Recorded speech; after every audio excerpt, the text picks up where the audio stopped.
Welcome back to Golf Extra. In the wake of Jon Rahm's long-rumored but shocking defection to LIV Golf, various PGA Tour golfers have reacted strongly. However, no one has reacted with quite as much furor as Shane Lowry, Rahm's Ryder Cup teammate. But what exactly did Lowry have to say? Don't forget to hit that like button and subscribe for more videos just like this one. Now, let's get right into Shane Lowry's recent comments about Jon Rahm. Things were quite harmonious after Europe's triumph at the Ryder Cup earlier this year, but now Jon Rahm's flip to LIV Golf has changed everything. Various golfers have commented on the matter from both sides of the argument.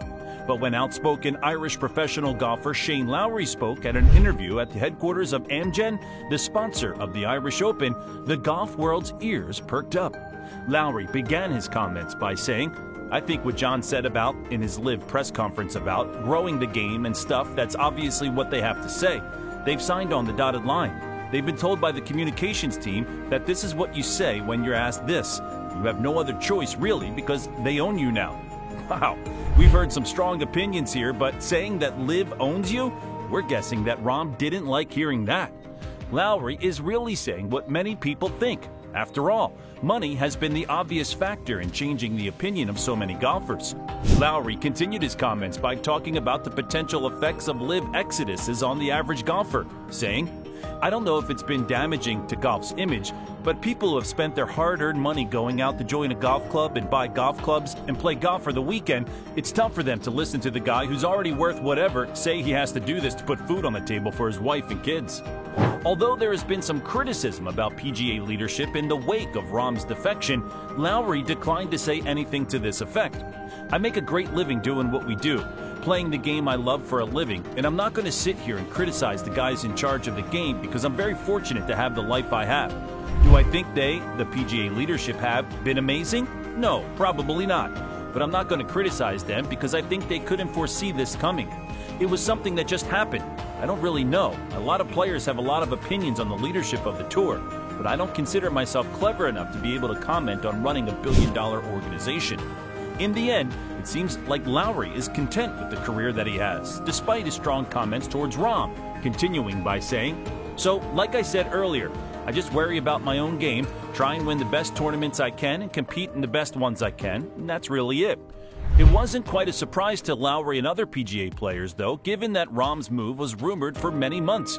Lowry acknowledged this, saying, "There were a lot of rumors the previous weeks, and there's a lot of chat amongst players, my friends, Rory and the lads. Obviously, there's no smoke without fire, so we all thought he must be going. I'm not surprised because I'm not surprised with anything at the minute, but yeah, it is what it is." Still, Lowry is very much looking forward to competing against Rahm, although we'll have to wait for quite a bit of time until he gets that opportunity. Lowry said, "It's just mad to think that we're not going to be playing against Jon Rahm until the Masters.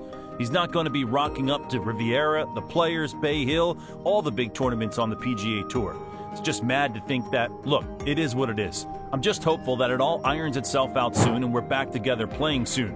I don't know when that will be, but hopefully soon."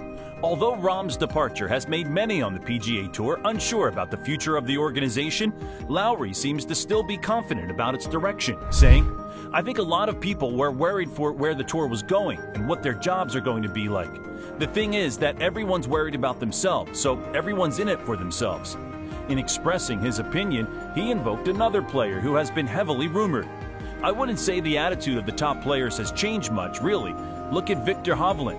He'd been rumored heavily. If Jon Rahm gets a huge payout, what does Hovland get? So, the fact that he's committed to the PGA Tour, I think is great because there are rumors about him. So, I think he still realizes that the best tournaments in the world are on the PGA Tour. But, like I said, I'm just hopeful, and I do think it will be ironed out at some stage over the next while.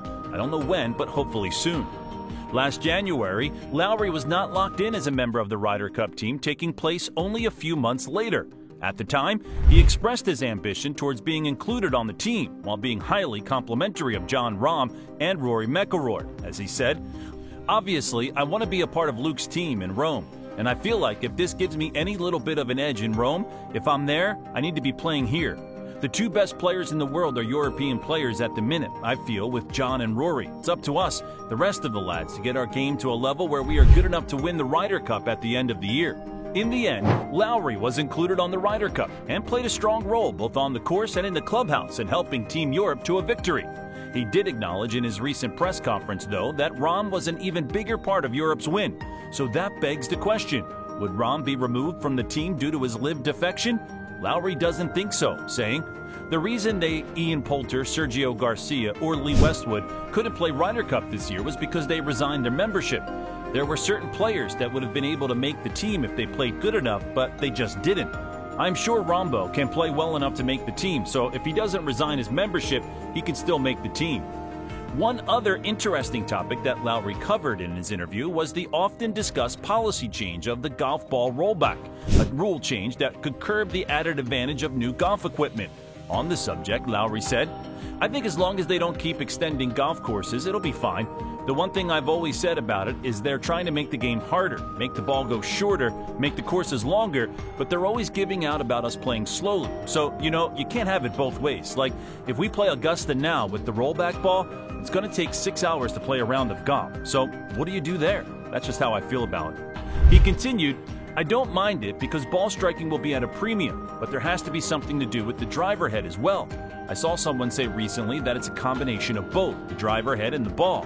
I think if they did something with the driver, it maybe be a little bit better. I wasn't in favor of it because I just think golf through COVID and all of that became popular again. There's growth in the game. People are starting to play again. Golf's a hard game. There are about 200 players in the world who are really good at it. And then it goes right down to your 18 handicappers. It's a hard game to play. I just think if you keep making it harder, people might stop playing." Lowry seems more agreeable about the potential of the golf ball rollback than most other players, but he also knows that it will be a long time until the rule change is enacted, saying, "At the end of the day, it's not coming in until 2028, so we will probably be hitting it 10 yards further than anyway. The 10 yards with the rollback will just be the same as now. The manufacturers are so good that they will figure out something." Comment with your thoughts and make sure to subscribe for more content like this. We'll catch you in the next one.